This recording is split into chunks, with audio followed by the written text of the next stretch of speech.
자, 우리 계속해서 마가복음으로 하나님의 귀한 음성을 듣고 있습니다. 매주 말씀을 전하고 들을 때마다 말씀이 참 저희들에게 흥미진진하게 다가오고 있습니다.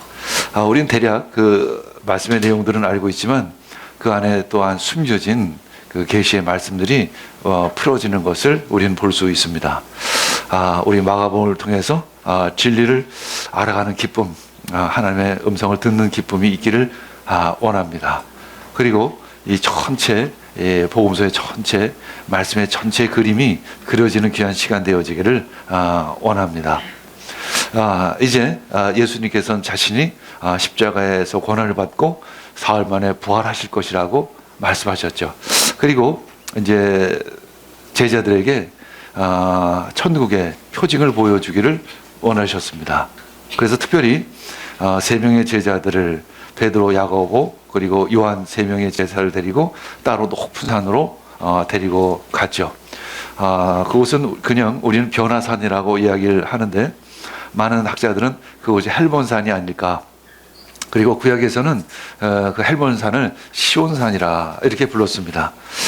그때 엘리야와 그리고 모세가 또 예수님과 함께 대화를 나누는 모습을 제자들은 보게 됩니다.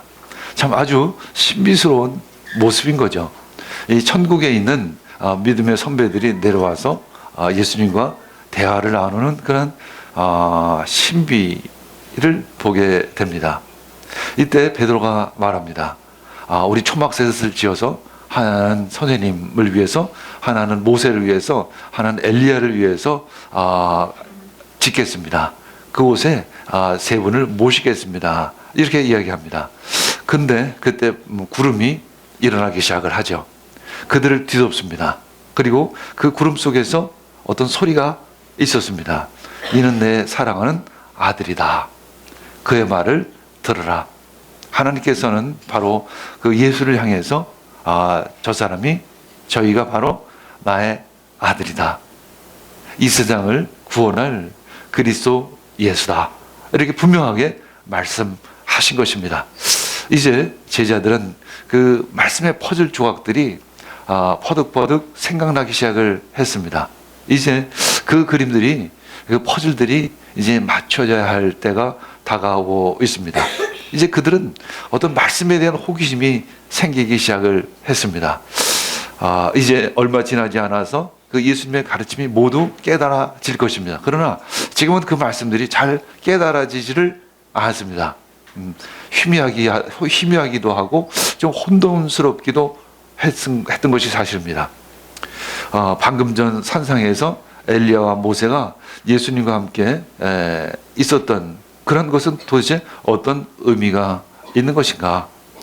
성경에 메시아가 오기 전에 엘리야가 먼저 와야 된다라고 했는데 그 의미가 도대체 어떤 의미일까? 그렇다면 그 세례 요한이 엘리야였던 것인가? 그러면 헤롯 왕이 그 메시아가 오기 전에 메시아의 그 길을 준비할 그 엘리야였던 그 세례 요한을 죽인 것이 된 것인가? 그럼 이스라엘 백성들은 도무지 그 죄를 어떻게 감당할 것인가? 또 우리 옆에 계신, 우리와 함께 계속 함께 했던 그 예수님이 진짜 메시아인가? 등등 많은 질문들이 그들에게 떠오르기 시작을 했습니다. 더 궁금한 것은, 그런데 왜 그 예수님이 메시아라면, 그리스도이라면 그 종교 지도자들에게 체포를 당해서 고난을 받고 십자가에 못 박혀 죽어야 할까? 그리고 예수님은 왜 그 모든 것을 비밀로 하실까? 등등 많은 성경에 대한 궁금증, 자신들이 경험한 이 영적인 체험들에 대한 호기심이 일어나기 시작을 했던 것입니다. 우리는 우리 교회에서 많은 영적인 체험들을 합니다. 우리는 그런 체험들을 통해 성경을 깨닫고자 하는 그 질문들을 주님께 올려드려야 합니다. 그리고 말씀의 깊은 묵상 속에서 성경이 말씀이 주시는 그 그림들을 그려가야 하는 것이죠. 예수님은 지난 3년간 자나깨나 제자들을 가르치셨지만 그들은 잘 깨닫지를 못했습니다. 왜 그들은 깨닫지를 못했을까? 그러면 그 제자들은 언제 그 말씀들이 깨닫게 될 것인가? 예수님의 이제 구원 사역이 마무리되는 그 시점, 그 시점이 도대체 언제일까? 바로 오순절날 그 마가의 다락방에서 이 천국이 열려질 것입니다. 성령님이 이 제자들 가운데 부어질 것입니다. 그때 성령님은 이 포들처럼 흩어져 있었던 그 말씀들을 다 모아서 하나님의 그 구원의 역사의 그림을, 큰 그림을 제자들에게 보여주실 것입니다. 성령님은 진리의 영이시죠. 그분이 우리를 진리 가운데로 인도하실 것입니다. 자, 우리 마가복음 9장 11절 12절 읽겠습니다. 그들이 예수께 묻기를 어찌하여 율법학자들은 엘리야가 먼저 와야 한다고 합니까? 하니 예수께서 그들에게 말씀하셨다. 확실히 엘리야가 먼저 와서 모든 것을 회복한다. 그런데 인자가 많은 고난을 받고 멸시를 당할 것이라고 기록한 것은 어찌된 일이냐? 성경에 보면 메시아가 오기 전에 엘리야가 먼저 와야 된다라고 이렇게 기록되어져 있습니다.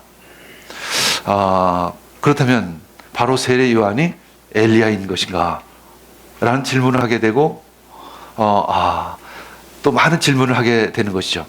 엘리야가 먼저 와야 한다는 것은 예수님과 당시 종교 지도자들까지도 다 동의하는 그런 내용입니다. 엘리야가 와서 주님의 길을 예비할 것이고 그 길을 곧게 하실 것이라는 것입니다.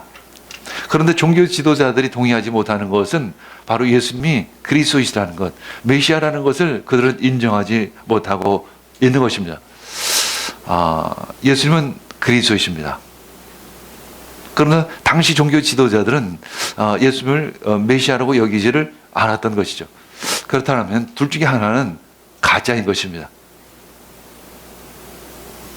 진리는 하나이기 때문에 그런 것입니다. 그렇다면 둘 중에 하나는 하나님의 심판을 면하지 못할 것입니다. 예수님이 사기꾼이거나 아니면 종교 지도자들이 잘못 알고 있었던 것이겠죠. 그런데 이제 종교 지도자들은 예수님을 체포해서 십자가에 못 박게 됩니다. 많은 사람들이 십자가에 못 박아 죽는 예수님을 바라보며 실망했을 것입니다. 그리고 저분은 메시아가 아닐 것이라고 생각을 했겠죠. 그러나 하나님께서는 사흘 만에 예수님을 죽음 가운데서 다시 살리십니다. 예수님께서 다시 살아나셨다는 것은 바로 예수님께서 그리스도라는 것, 메시아라는 증거가 되어지는 것입니다. 결국 예수님을 십자가에 못 박아 달아 죽게 한 그 종교 지도자들이 결국은 심판을 받게 된 것입니다. 예수님의 부활은 바로 종교 지도자들이 심판을 받은 것과 동일한 의미인 것입니다. 13절 읽겠습니다. 내가 너희에게 말한다. 엘리야는 이미 왔다. 그런데 그를 두고 기록한 대로 사람들은 그를 함부로 대하였다. 사람들은 엘리야인 세례 요한조차 잘 알아보지 못했습니다. 그리고 결국은 헤롯 왕은 그를 죽이고 말았던 것이죠. 하물며 그들이 그리스도 예수님을 알아볼 수 있을까? 그들은 알아볼 수가 없다는 것입니다. 세례 요한은 그리스도 예수의 길을 준비하기 위해서 이 땅 가운데 보내진 사람이었습니다. 그는 이제 순환을 당해서 목배임을 당하죠. 결국 예수님조차 십자가에 못 박아 죽게 됩니다. 우리는 그리스도를 알아볼 수 있는 눈을 가져야 합니다. 진리를 깨달을 수 있는 그런 영적인 감각이 있어야 하는 것이죠. 그러면 우리는 예수님께서 다시 오실 때 그 예수님을 맞이할 수 있는 것입니다. 주님, 우리들에게 믿음을 주시고 영적인 눈을 활짝 열어 주시옵소서. 진리와 거짓을 분별할 수 있는 눈을 주시옵소서. 그러나 많은 이들이 진리를 보지 못하고 있습니다. 그리스도인이라고 여기는 사람들조차도 진정 진리를 알지 못하는 사람들이 너무나도 많이 있다는 것입니다. 지금 여기 종교 지도자들은, 율법학자들은 한마디로 성경에 대해서는 박사입니다. 제자들은 무식했습니다. 그러나 성경의 박사임에도 불구하고 그들은 그리스도를 알아보지 못했다라는 것이죠. 성경을 지식으로 알고 있어도 예수님을 진정 알아보지 못할 수 있다는 것입니다. 성경의 박사일지라도, 신학 박사일지라도 그가 진정 하나님을 모를 수 있다는 것이죠. 우리는 하나님이 누구인지를 알아야 하는 것이죠. 예수님이 진정 누구인지를 알아야 하는 것입니다. 14절에서 16절 읽겠습니다. 그들이 다른 제자들에게 와서 큰 무리가 그 제자를 둘러싸고 있고 율법학자들이 그들과 논쟁을 하고 있었다. 온 무리가 곧 예수를 보고서는 몹시 놀라 달려와서 인사하였다. 예수께서 그들에게 물으셨다. 너희는 그들과 무슨 논쟁을 하였느냐? 이제 다음 날이었습니다. 9명의 제자들과 율법학자들이 어떤 논쟁을 하고 있었습니다. 그때는 이제 3명의 제자들과 예수님이 막 산에서 내려올 때쯤이었었죠. 아마도 그들은 예수님이 도대체 누구인가라는 논쟁이었었을 것입니다. 율법학자들은 성경에 비추어 너희 선생님은 절대로 메시아가 아니다, 이렇게 주장을 했던 것입니다. 단지 거짓 선지자다, 바알세불에 힘입어서 이렇게 귀신을 쫓아내고 기적을 일으키는 것이다, 이렇게 이야기를 했을 것입니다. 그런데 제자들은 그 서기관들의 빗발치는 비난과 이 야유에 대해서 도무지 변명조차 할 수 없었습니다. 왜냐하면 그들은 무지했습니다. 도무지 하나님의 말씀, 예수님의 가르침을 깨달을 수가 없었기 때문에 그런 것입니다. 더구나 제자는 어떤 표적도 그들에게 보여줄 수 없었습니다. 그저 제자들의 영적인 무력함만이 드러날 뿐이었었습니다. 예수님이 그 광경을 보았던 것이죠. 17절에서 18절 읽겠습니다. 무리 가운데 한 사람이 예수께 대답하였다. 선생님, 내 아들을 선생님께 데려왔습니다. 그 아이는 말을 못하게 하는 귀신이 들려 있습니다. 어디서나 귀신이 아이를 사로잡으면 아이를 거꾸로 드립니다. 그러면 아이는 거품을 흘리며 이를 갈며 몸이 뻣뻣해집니다. 그래서 선생님의 제자들에게 그 귀신을 쫓아내 달라고 했으나 그들은 쫓아내지 못했습니다. 예수님 참 안타까우셨습니다. 그 제자들의 그 무력함, 깨닫지 못함, 어떤 표적도 보이지 못하는 그런 것을 볼 때 참 안타깝게 여기셨습니다. 도무지 이게 어떤 상황일까? 아무도 예수님의 질문에 대해서 대답하는 사람이 없었죠. 그때 한 사람이 등장을 합니다. 아주 구원이 시급한 사람, 그 사람이 등장을 하는 거죠. 그는 간질병에 고통당하는 그 아들의 아버지였습니다. 그는 이미 9명의 제자들에게 자신의 딱한 처지를 호소했지만 제자들은 어떻게 할 바를 알지 못했습니다. 그들은 아무것도 할 수 없었죠. 도대체 이들은 언제나 예수님의 진정한 제자로서 예수님의 사역을 이어받을 수 있을까? 이제 예수님의 사역은 이제 마지막을 향해 다가가고 있는데 제자들은 도무지 깨달을 바를 알지 못하고 있었던 것입니다. 예수님께서 그들에게 말씀하죠. 이 믿음 없는 세대요, 내가 언제까지 너희와 함께 있어야 하겠느냐? 이제 나의 사역은 이 십자가를 향해서 마지막을 향해 가고 있는데 너희들은 왜 이렇게 깨닫지 못하고 있느냐? 내가 언제까지 너희에게 참아야 하겠느냐? 그래, 아이를 이리로 데리고 와 봐라. 그래서 그들이 이제 아이를 예수님께 데려오고 왔습니다. 이제 귀신이 예수를 보았습니다. 그때 아이에게 즉시 심한 격려를 일으키면서 그때 아이는 땅에 넘어지고 말았습니다. 거품을 흘리면서 나뒹굴리기 시작을 했죠. 마태복음 17장 20절 읽겠습니다. 예수께서 그들에게 대답하셨다. 너의 믿음이 적기 때문이다. 내가 진정으로 너에게 말한다. 너에게 겨자씨만한 믿음이 있을지라 이 산더러 여기에서 저기로 옮겨가라 하면 그대로 될 것이요 너희가 못할 일이 없을 것이다. 마태복음에서는 그들 향해서 이렇게 말했습니다. 너의 믿음이 적기 때문이다. 그래서 너희들이 아무것도 할 수 없었던 것이다. 내가 너에게 말하는데 너에게 겨자씨만한 믿음이 있을지라도 이 산더러 여기에서 저기로 옮겨라면 그대로 될 것이다. 여기서 사는 사람의 능력으로는 도무지 할 수 없는 그런 커다란 문제를, 그런 난제를 의미하는 것입니다. 우리 가운데는 풀 수 없는 문제가 있죠. 나의 능력으로 도무지 풀 수 없는 그러한 문제들이 산적해 있습니다. 그러나 예수님은 말씀하십니다. 겨자씨만한 믿음이 있을지라도 산을 옮길 수 있다라는 것이죠. 이 의미는 도대체 어떤 의미일까? 한마디로 인간의 능력은 한계가 있다는 것입니다.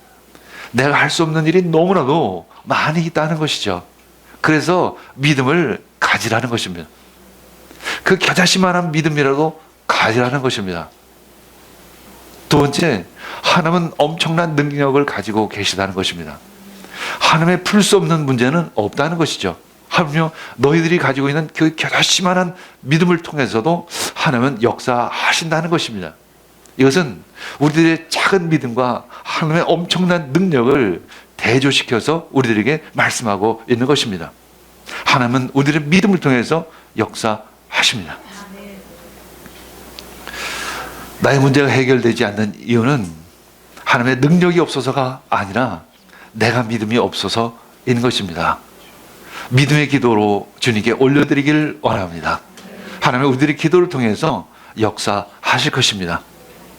예수께서 이제 계속 그 아버지에게 질문하십니다. 도대체 이 아이가 이렇게 된 지가 얼마나 되었느냐? 그가 대답합니다. 어릴 때부터 그랬습니다. 귀신이 그 아이를 죽이려고 여러 번 불 속에도 던지고 물 속에도 던졌습니다. 하실 수 있으면 우리를 불쌍히 여기시고 좀 도와주십시오. 이렇게 간절히 구했습니다. 귀신의 장난인 것입니다. 귀신은 하나님과 우리 사이에 장벽을 칠 뿐만 아니라 우리를 공격해서 자신들의 종으로 사로잡아 버리는 것입니다. 귀신을 들린 아이를 통해서 우리가 볼 수 있는 것은 바로 이 사탄의 성속은 참 파괴적이고 살인적이라는 것입니다. 마치 가인이 아벨을 죽인 것처럼 가인 안에 하나님의 영이 떠나자 즉시 사단이 그를 공격했고 그 심령 가운데 자리 잡았던 것입니다. 결국 그는 동생인 아벨을 들에서 쳐 죽이고 말았던 것이죠. 요즘 그 엽기적인 그 자녀 살인 사건을 보면서 이것은 도대체 사람이 할 수 없는 일이다. 귀신이 아니면, 귀신을 들리지 않으면 도무지 저렇게 할 수 있을까라는 생각밖에 할 수 없는 것이죠. 이것은 결국 남의 일만은 아닙니다. 나 역시 내 의지로 어느 정도는 일을 이겨나가죠. 어느 정도는. 그러나 어느 때 나의 모습을 보면, 어느 때 자녀들을 대하는 나의 모습을 보면 도무지 내가 제정신인가? 도대체 이렇게 저주의 말을 아이들에게 퍼부을 수 있을까? 돌아보게 됩니다. 내게도 나도 역시 사탄의 공격을 지금 받고 있다는 것입니다. 우리는 그래서 늘 기도해야 하는 것입니다. 늘 깨어 있어야 하는 것입니다. 늘 주님을 기억해야 하는 것이죠. 주님, 내 안에 항상 계시옵소서. 내가 항상 주님을 기억하기를 원합니다. 우리가 모기향을 피우면 모기가 도망갑니다. 마치 그것처럼 그리스도의 향기가 있으면 사단의 세력이 틈타지를 못합니다. 우리 가정 가운데 항상 그리스도의 향기가 넘쳐나기를 원합니다. 그래서 어떤 사탄도 공격하지 못하기를 원합니다. 귀신은 우리의 영혼 육을 파괴하기 위해서 온 것입니다. 또한 우리의 죄를 통해서 이 인류를 마치 지옥처럼 만들기를 원하는 것이 바로 사단의 속성인 것입니다. 우리들의 가정, 직장, 학교, 이 사회의 회복을 위해서 우리는 끊임없이 기도해야 하는 것입니다. 그리스도의 향기, 예수님께 드리는 기도로 이 땅을 정복하기를 원합니다. 로마서 8장 22절 함께 읽겠습니다. 모든 피조물이 이제까지 함께 신음하며 함께 해산의 고통을 겪고 있다는 것을 우리는 압니다. 예수님은 반면 전 인격적인 구원을 위해 이 땅 가운데 오신 것입니다. 예수님의 구원은 우리의 영으로 시작해서 혼과 몸까지도 완전히 회복시키기를 원하시는 것이죠. 또한 하나님은 우리 그리스도인들을 통해서 이 땅을 저주에서 해방시키기를 원하시는 것입니다. 우리 교회는 가나안 운동으로 이 땅을 회복시키고자 합니다. 인도와 그리고 인도네시아를 지금 섬기고 있는 것입니다. 이제 다음 주부터는 인도 나가랜드에서 가나안 세미나가 열려집니다. 2박 3일간에 걸쳐서 나가는데 지도자를 초청해서 그들을 가나안 정신을 가르칠 것입니다. 우린 그 지도자들 통해서 나가는 데가 회복되어지고 인도가 복음화되어지기를 우린 기도해야 하는 것입니다. 우린 끊임없이 열방을 향해 기도하기를 원합니다. 이제 그 출리라는 수십만 평이 되는 그 지역에 가나안 농문학교가 세워질 것입니다. 그 가나안 농문학교를 통해서 이제 하나의 모델이 되는 그 농장이 세워질 것이죠. 그것을 바라보는 이 나가는 사람들이 나도 할 수 있다, 믿음으로 할 수 있다라는 그런 확신을 갖게 될 것입니다. 그래서 나가랜드 크리스찬 그 주가 회복되어지고 온전케 될 때 그 영향력으로 이 인도도 복음화되어지고 인도도 주님의 나라로 회복되어질 줄 믿습니다. 이제 그 씨앗을 우리는 심었습니다. 이제 그것이 뿌리가 내리고 자라게 될 줄 믿습니다. 우리 함께 그 나가랜드를 위해서 그리고 인도를 위해서 기도하는 여러분들 되기를 원합니다. 우리 23절에서 25절 읽겠습니다.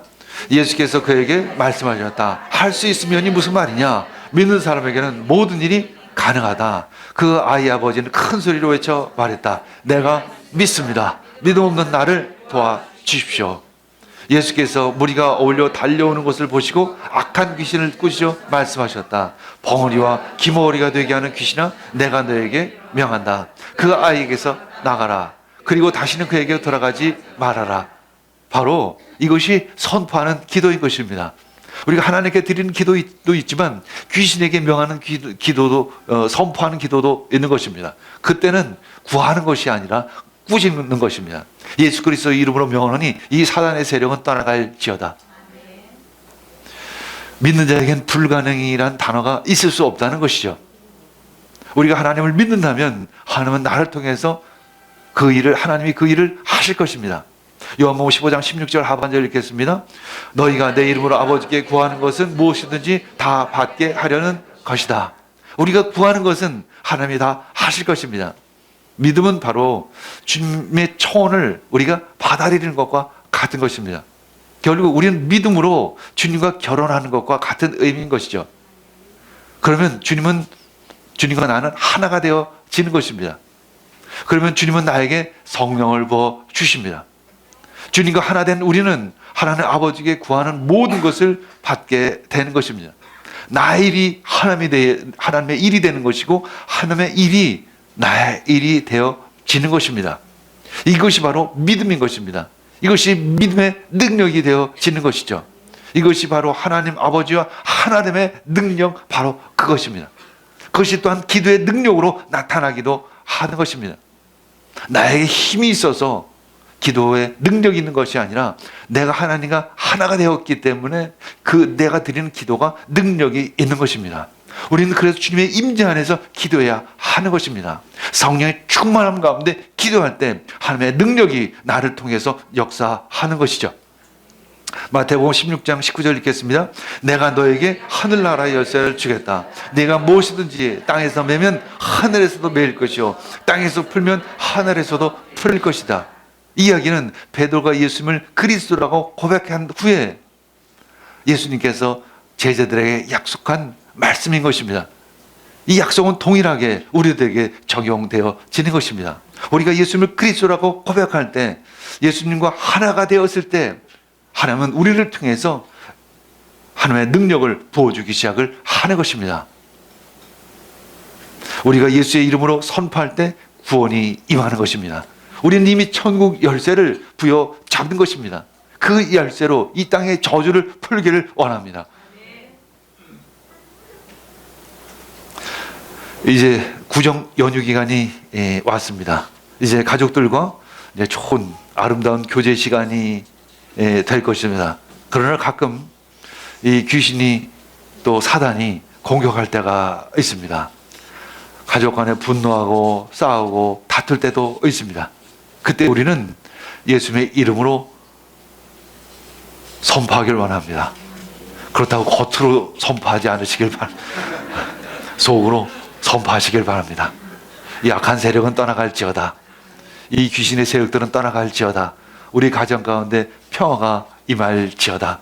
예수님 우리 가정 가운데 오시옵소서. 우리 가정 가운데 평화를 주시옵소서. 우리 가정 가운데 사랑을 주시옵소서. 그래서 인간적인 화목함이 아니라, 인간적인 사랑이 아니라 주님께서 주시는 영원한 사랑으로, 영원한 평화로, 영원한 기쁨으로 우리 가정을 채워 주시옵소서. 그래서 우리 가정이 모두 하나님을 믿기를 원합니다.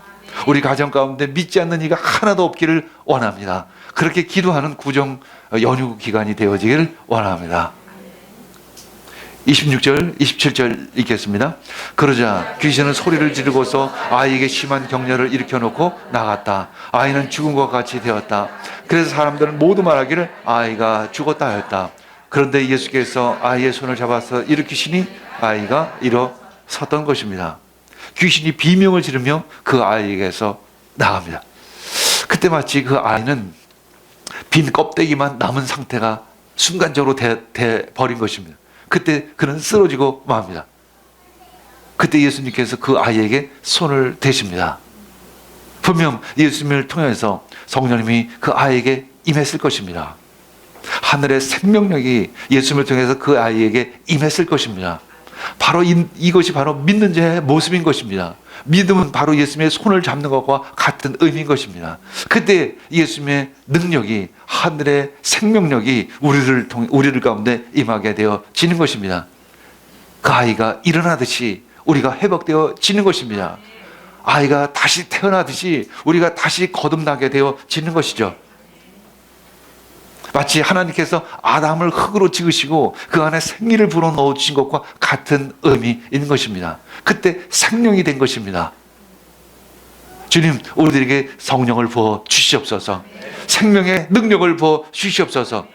그리고 나서 예수님 제자들과 함께 방으로 들어가셨습니다. 그때 제자들이 예수님께 질문합니다. 왜 우리는 귀신을 쫓아내지 못합니까? 그때 예수님께서 대답을 하시죠. 이런 이유는 기도로 쫓아내지 않고는 어떤 수로도 할 수 없다 라고 말씀하십니다. 기도하라는 것입니다. 이 말씀은 바로 하나님께 구하라는 그런 의미인 것이죠. 바로 믿음의 기도인 것입니다. 여러분들 구정 연휴 기간 동안 믿음의 기도를 하시길 원합니다. 예수 그리스도의 능력으로 선포하는 기도를 하시길 원합니다. 특별히 이번 한 주간은 기도하는 시간으로 삼기를 원합니다. 그렇다고 매일 교회에 나오라는 뜻이 아니라 여러분들 어떤 상황에 있을지라도, 가족을 만났을지라도 즐겁게 대화하는 가운데서도 속으로 기도하시기를 원합니다. 그리스도의 향기가 여러분들 통해서 퍼져나가기를 원합니다. 여러분들 입술에서 사랑의 향기가 퍼져나가기를 원합니다. 그래서 가족들이 여러분들 향해서 깜짝 놀라게 될 것입니다. 네가 참 변했다. 삼촌이 변했어요. 고모부가 변했어요. 이런 소리를 듣기를 원합니다. 우리를 통해서 그리스도 향기가 퍼져나가서 온 가족이 하나님의 사랑으로 하나 되기를 원합니다. 그리고 예수 그리스도의 이름으로 모든 악한 마귀 사단은 떠나갈 줄 믿습니다. 우리 함께 기도하겠습니다. 주님 감사합니다. 오늘 이 구정 연휴 기간 믿음으로 승리하는 저희들 되게 해주시옵소서. 믿음의 기도를 하는 우리 모두가 되길 원합니다. 예수 그리스도의 이름으로 선포하는 그런 기도를 올려드리길 원합니다. 그리스도의 향기가 우리 가족 가운데, 그 만남 가운데 함께 하시기를 원합니다. 이 모든 말씀 예수님의 이름으로 기도합니다. 아멘.